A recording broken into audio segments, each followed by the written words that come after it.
Hello everyone, this is AndresRestart, and today we are going to make it very clear what is the difference between a Nintendo remaster and a Nintendo remake.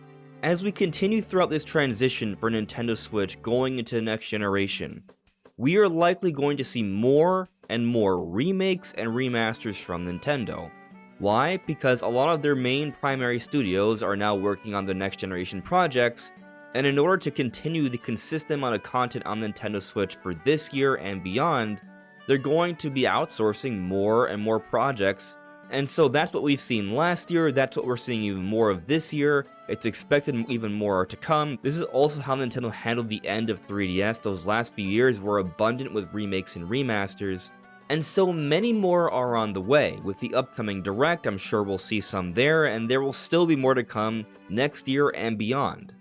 And so this conversation about what is a remake, what is a remaster, is going to continue. Every time there's some sort of game from Nintendo that they've revisited in some way, shape, or form, there's some kind of debate, and sometimes I'm left scratching my head because I do feel many people don't quite understand what the difference is. And so today I want to go over several examples with proof showing why one is a remaster and why one is a remake. And hopefully by the end of this video, you'll be able to better tell what the difference is. But before going forward, let me ask that if you do enjoy my content, to please subscribe and hit the notification bell. So something that I think will become abundantly clear as we progress throughout this video talking about these different examples, is that a remaster isn't inherently worse than a remake. It kind of depends. There are cases where a remaster was maybe the best way to go, and there are other cases where a remake definitely made a lot more sense. Would I say that in general a remake should be looked upon more fondly than a remaster? Yes, it does suggest more work, but sometimes all that is needed is a remaster. And so just keep that in mind as we go throughout this video. Before we start diving into different examples though, let's go over our definitions here. A remaster is an enhancement. Initially, remaster was a term used for music when you take a song or a piece of sound and then you clear it up, you enhance it in some way. That would be a remastering. But this term has since evolved and has been used to describe other forms of media, like movies and video games. Now when it comes to the term a remake, remake literally means to be remade, from scratch. And when it comes to video games, you sometimes see a developer refer to a game as a remake, sometimes as a remaster, and definitely over time, the way these words have been used has changed. And so it's become confusing, because there are so many different types of projects where things have been handled in very different ways.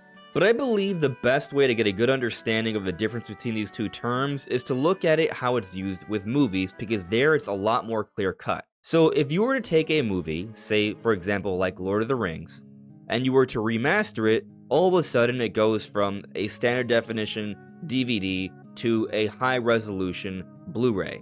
That would be a remastering. It's not a new movie, it's still the same cast, the same setting, same visuals, but it has been enhanced and it looks better on modern televisions today. But a remake would be something very different.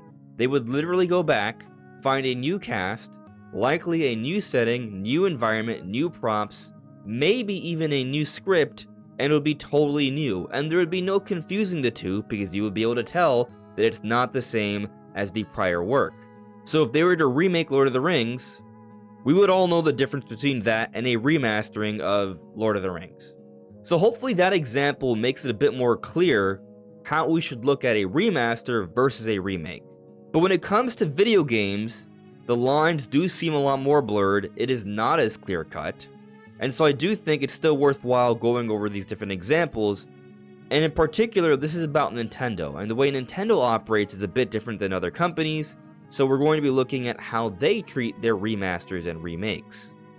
So let's first discuss Metroid Prime Remastered. It's literally in the title, it has been remastered. That is how Nintendo deemed this. You may want to call it a remake because of how good it looks, but they define it as a remaster. So why is that exactly? Because when we look at the game, visually it's impressive. It's extremely impressive. It's arguably the best looking game on Nintendo Switch. But I can understand how confusing this might be because, again, the game has been visually reworked significantly. I'll even play this clip from Digital Foundry describing some of the differences. Every asset from the original seems to have been completely remade to suit the capabilities of the Switch hardware, and a ton of incidental detail has been added. Remastered does do a good job of keeping things in a sort of rough alignment with the original game. All the major bits of geometry from the original game are represented in Remastered, so area designs feel faithful enough even though they've been overhauled with brand new artwork. And from what you can see of that clip, the geometry and the environments, the textures, there's literally new art. It's been changed. And yet despite this, despite these significant visual overhauls here, where they have been rebuilt, it is still considered a remaster. Why is that? So let's first take a look at this tweet from Jack Matthews. Jack Matthews is a former lead technical engineer at Retro Studios during the development of Metroid Prime. And he had something to say in response to Nick from Melbourne here, where they said, "So odd that Nintendo called Metroid Prime a remaster when it's essentially a full-blown remake on the level of Dead Space or better." So Jack responds by saying, "The Metroid Prime core gameplay code in Metroid Prime Remastered, camera, AI, bosses, is essentially unchanged. It's a remaster, not a remake. It's so impressive and respectful how much of the original game is still running under the hood." So while there may have been a significant visual rework for Prime Remastered, the underlying gameplay code is the same. So the way the camera works, the way the AI, the bosses, significant portions of this game remain unchanged, even though visually it all looks a lot newer. And to follow this up, Oatmeal Dome back then also said, "It seems that Retro Studios ported the original Metroid Prime codebase to the latest version of their proprietary game engine, Rude. The remaster is not emulated and it is not running on Unreal Engine." So this is just speaking to how they updated Metroid Prime for their most modern version of the engine, but they ported over the original codebase, and then they built on top of it. I think I can understand where a lot of people would get confused with Metroid Prime Remastered, because visually it looks impressive. And so if this is considered to be a remaster, some people may take that to mean, well, it's because there's no dramatic new content in the game. There are simply visual changes and quality of life updates, maybe some audio improvements as well, and that's it. But that's not what it's about. New content doesn't define if a game is a remaster or a remake, because we have cases where games have been remastered and they have new content. It's more so about the process of how they went about putting the game together. So here's the next example where perhaps that will become more clear. Xenoblade Chronicles Definitive Edition. When this game came out back in 2020, there was a lot of debate and confusion over this one because they put so much work into this game that it essentially looks like a modern-day Xenoblade game, even though initially it was made for the Nintendo Wii, and that game definitely does not look good by today's standards. But it also had a great deal of new content and quality of life updates. They literally added a whole new campaign called Future Connected where you could explore the Bionis Shoulder, a previously unexplorable area, and it had its own new narrative. And despite having new content like this, Xenoblade Chronicles Definitive Edition is not considered a remake, but rather a remaster. Here's the proof. Here we have an interview conducted between Famitsu and Tetsuya Takahashi, the lead director at Monolith Soft, the Nintendo studio responsible for the Xenoblade games. Here Famitsu asks, "The original game was originally released for the Wii. It had SD quality graphics. In this remastered version, are graphics, assets, and other elements newly created for HD?" Takahashi, "Unsurprisingly, production costs and development time are a limitation. There was no way to recreate everything from scratch. Therefore, we first thought what we would create anew and not. In particular, weapons and equipment, enemies and map models, among other assets, were limited to texture updates, and there were texture upgrades for shaders, the faces and hands of player and key characters, and new equipment and the Monado. We recreated cutscenes and facial animations for scripted scenes. Although a line was drawn, staff showed their commitment to the project, and assets such as enemies and map models that had not initially been planned to be upgraded received upgrades here and there. Although these updates aren't built from scratch, it would be nice if you could tell the difference." So here, Takahashi is talking about how not everything in the game was built from scratch. Some things they looked at and were like, hey, we are going to change this, and they changed a lot. A lot of it was from scratch, but there were other elements of the game that remained intact. Some of them were just slightly enhanced, some of them were unchanged. And so from this perspective alone, you could say, well, okay, this is a remaster and not a remake because it wasn't totally built from scratch, just certain elements, and a lot of it still remains intact. And in case there's some debate here, let me read this other part to the interview. This time, a number of songs were re-recorded. Please tell us the reason and the criteria used to select these songs. Takahashi. As I said previously, there were various restrictions due to this being a remaster. So the main takeaway here is that Takahashi is referring to this game as a remaster. So literally the director of the game calls it a remaster. But there is reasoning behind it. Not everything was reworked, not everything was re-recorded. They enhanced some things, they remastered some things are new, but there are parts that remain unchanged or just improved, but not totally new. So, for these reasons, despite how amazing of a game Xenoblade Chronicles Definitive Edition is a remaster. And sometimes a remaster is done because of budget reasons. They don't have the budget, time, or resources to rework every single little thing, so sometimes a remaster is simply smarter by selectively choosing the parts that need to be reworked and modernized while leaving the other parts unchanged when they're not really needed to be changed. And Nintendo typically makes this clear through their branding. If you look at a lot of their different reworks, you'll notice that they choose different types of wording to describe their different games. For Xenoblade Chronicles, it was Definitive Edition. For Metroid Prime, it was Remastered. For a remake, typically it's a little different, and we'll get to that. But let me show you this other part to this interview when it came to the naming of this game. I think that'll give us some extra perspective here. Famitsu, does the title Definitive Edition mean it's the final version? Takahashi, the title was decided after consulting with Nintendo. Since the game has been upgraded in several ways, it was difficult to decide. It's not like a deluxe edition, giving the impression of additional content, but instead we decide on Definitive Edition, which is the final version which respects the original. So I think what this highlights here is that there is intention behind these names, and Monolith Soft, a part of Nintendo, consulted with the higher-ups of Nintendo on how to name this game. So you look at something like Mario Kart 8 Deluxe, which had the Deluxe moniker as opposed to a Definitive Edition, and that game is a remastering of Mario Kart 8 for Wii U. How so? They took the game, and they enhanced certain parts, and they improved certain parts. They added a battle mode, which is new content, they added new items, they added new mechanics, they improved the visual somewhat by improving it to 1080p, they fixed the frame rate issue, and so they called it a deluxe version of the game. There is meaning and purpose behind these names. They are just not randomly chosen, at least when it comes to Nintendo. Now, some people may argue that Mario Kart 8 Deluxe is not a remaster, it's just a port with new content. And I can see where some people may be coming from that. Perhaps there's a connotation behind remaster that you think is of higher value compared to just a port. But the fact of the matter is, there are good remakes, there are bad remakes. There are good remasters, there are bad remasters. There are complex remasters, there are simple remasters. Xenoblade Chronicles Definitive Edition, I would call a complex remaster, which is why there is so much debate about it being a remake because of how good of a remaster it was. But there are also more simplified remasters, and I would say Mario Kart 8 Deluxe, given that it is an across-the-board improvement and not just porting from one console to another, that's a remastering of sorts, which is why they called it Mario Kart 8 Deluxe. But then let's look at another example. Luigi's Mansion 2 HD.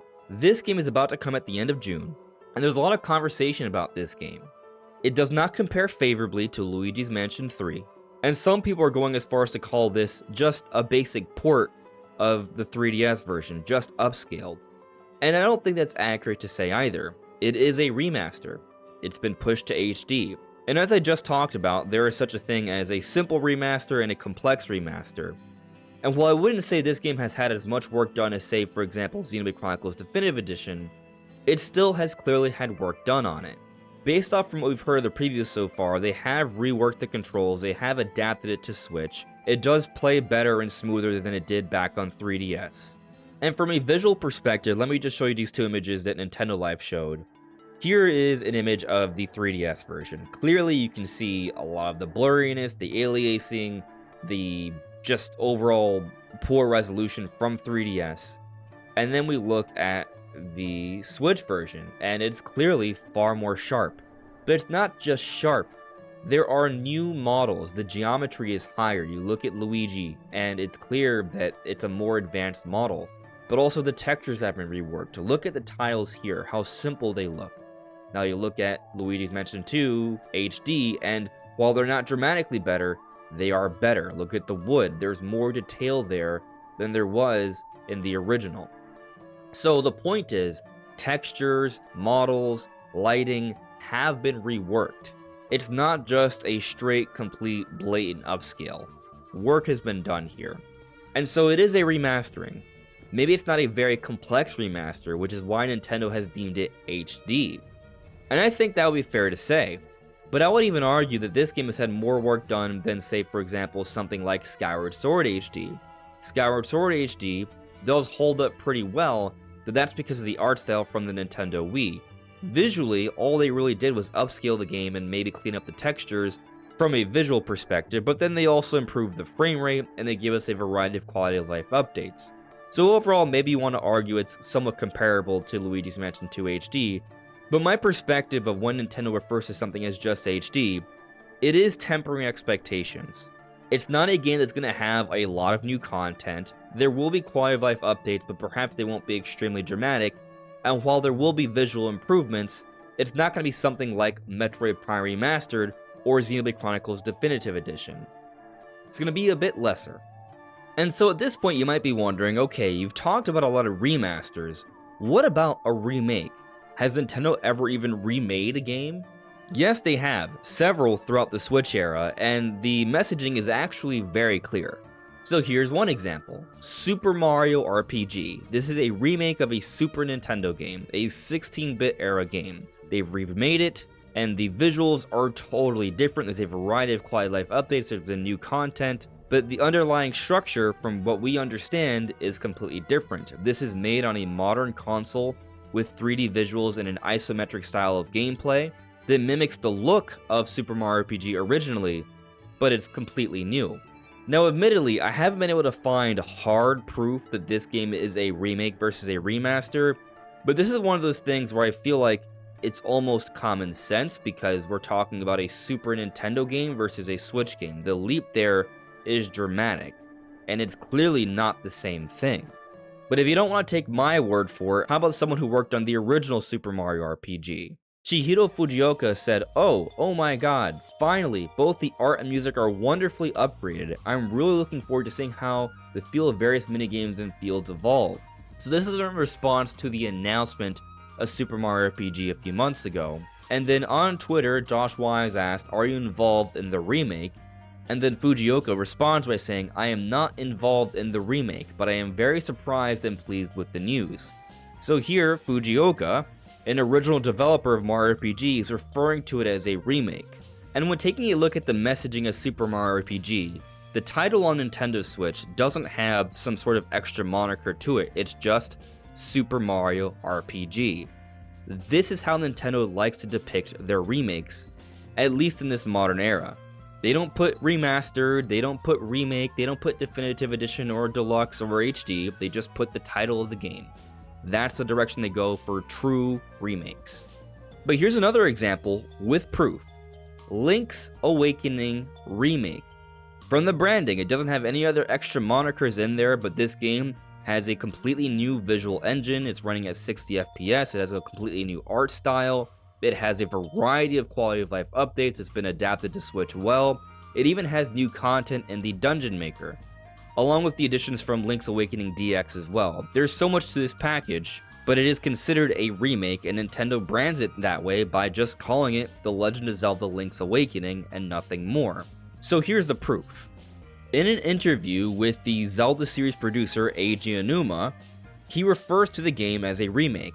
I've wanted to remake this game for a while, and there you go. The series producer refers to this game as a remake, not a remaster, a remake. And so I think we're starting to see a pattern here. Link's Awakening, Super Mario RPG, these games, their titles just have that on the box art, and they are remakes. And so here's another example where there was a great deal of debate for that I think there really shouldn't have been. And that's for Paper Mario: The Thousand Year Door. This game, similar to Link's Awakening and Super Mario RPG, had nothing else added to the title. It's just the name. And based off that pattern, this is how Nintendo likes to brand their remakes. But many people still wanted to call this a remaster. But I thought it was always clear that this was a remake from the get-go. We saw that it was running at a different frame rate. Visually, the game looked adapted from something like Origami King, a game made on the modern engine for Paper Mario. And when looking at the art style, it's completely changed. It's not like it was back on Nintendo GameCube, but fully depicting a paper/cardboard style across the board, as opposed to a somewhat more comic book-like look in the past. There is new lighting, there is new animations. The level layouts are somewhat changed, even though they have been put together in a way to make it feel similar. And so to me, this was always very clear that it was a remake, but many people disagreed, because from the perspective of some, based off their own memories of the game, they felt it was just a visual enhancement of the original Paper Mario. And I suppose I should concede, when we look at something like Metroid Prime Remastered, I can see why they may argue it's a remaster as opposed to a remake. But we do have proof that Paper Mario: The Thousand Year Door is a remake. Since its release, it's since come out that the game was made using the same engine as Origami King. It does run at 30 as opposed to 60, which implies it is running a different engine.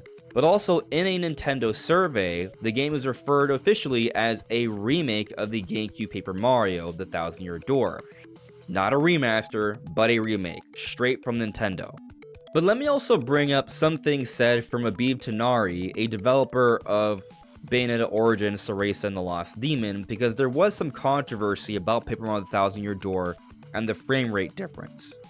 All these visual effects have a processing cost. I felt the picture book look was integral to the overall experience, so it was not worth throwing it away to hit 60 FPS. I imagine the team making Paper Mario faced a similar dilemma. It would be one thing if it were an enhanced port of the original game, i.e. the version of Pikmin 1 and 2 for Switch, but this is a full rebuild of the game. I'm sure they want to use modern techniques to really make the paper aesthetic shine, and these have a cost. All I can say for certain is the team made the choice that they felt would lead to the best overall experience for players. I promise you, it was not a decision made lightly or out of laziness. I missed out on the original, so I'm looking forward to playing it on Switch. And so here Abib Tanari is making some things clear. Paper Mario, had it been just a remaster of the GameCube game, then it would have probably been running at 60 FPS. But because this is a remake using the modern Paper Mario engine, using a completely new art style that is demanding for Switch, they likely had to stick with 30 FPS to get it running well. And so this is an interesting example where sometimes a remaster can be better, because had they gone for a remaster, the game would have been at 60 frames per second. Now, I'm not arguing that Thousand Year Door running at 30 is a mistake. I think the art style they've gone with, the flow of the game, the quality of life updates, I've really been enjoying the experience. But you know, sometimes there are pros and cons for going for a remaster as opposed to a remake. But nonetheless, Paper Mario: The Thousand Year Door on Switch is a remake, and when we look at the branding, it's very consistent with their other remakes. It's just the title itself. But let's take a look at one more game where there's been debate on whether it should be considered a remake or a remaster, and that's The Legend of Zelda Ocarina of Time 3D. Now, what's interesting about this one is that this game is not from the Switch era, this is from further back. And there's definitely debate to be had on this one, because back then, these definitions weren't as blurred, and everyone just kind of referred to things, oh, that's a remake, that's a remake, that's a remake. But technically, the game is a remaster. And I know people will disagree with me on this, but I have proof, and a significant amount of it, I would say. So literally on the back of the box, here it says, experience Link's greatest adventure remastered in glorious 3D. So Ocarina of Time 3D, right to the back of the box, has been remastered into glorious 3D. And I would think that that would be enough evidence to make it clear that this is a remaster. But I know some people, despite seeing this, will still think it's a remake and not a remaster, because the visuals are significantly enhanced. It has quality of life updates, there are new animations, there's been work done for sure. It's a fantastic remaster. I would call it a complex remaster, not a simple one. But I do have more proof beyond just the back of the box itself saying it's a remaster. So let me read you this big chunk of this Iwata Ask interview from a few years back on the Legend of Zelda Ocarina of Time 3D with the Grezzo team, the team that was responsible for the remaster of Ocarina of Time 3D. So here Moria says, "The last year has been one mad scramble. I think the staff did a great job, and I think the enthusiasm of the original developers came across through the old source code. There were about 7 programs for one boss. With regard to incomplete portions, someone had written a note saying, 'I'm relying on whoever's next.' I wonder who that meant." Laughs. Iwata responds, "Huh, was there really such a note, like a time capsule? The source code contains feelings from the past." Aonuma, "It's less a time capsule than a curse." Everyone laughs. Moria, "When the staff members saw the source code, they got pumped up and development fell into a nice groove. Something that really pleased me was when we submitted the first ROM and everyone at Nintendo said, 'Ah, this is the Legend of Zelda.' That helped me. Because of that, I thought, this is the right way to go, and felt at ease."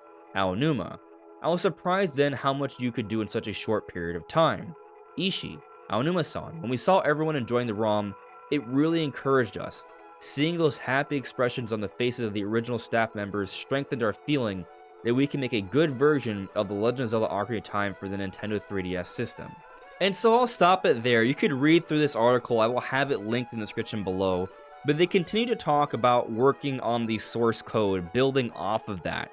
And so inherently, what's being suggested here is that this is not a game built totally from scratch. It's not a simple port either. It is something that's been greatly reworked and enhanced, but it is not a remake. It is not built from scratch. It is adapted from the source code. There are glitches that they intentionally left in the game because they were building off of the source code, not completely replacing it with something totally new. In other words, it is a form of remaster. And when we check the branding of the game, it is the Legend of Zelda Ocarina of Time 3D.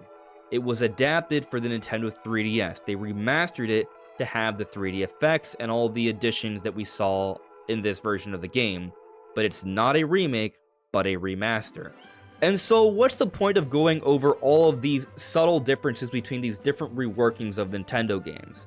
Because at the end of the day, I loved Ocarina of Time 3D. I am loving Paper Mario the Thousand Year Door remake. I love the remake of Link's Awakening. I love the remaster of Metroid Prime. I loved the definitive edition of Xenoblade Chronicles. One is not necessarily lesser than the other. They were just different ways of going about different projects.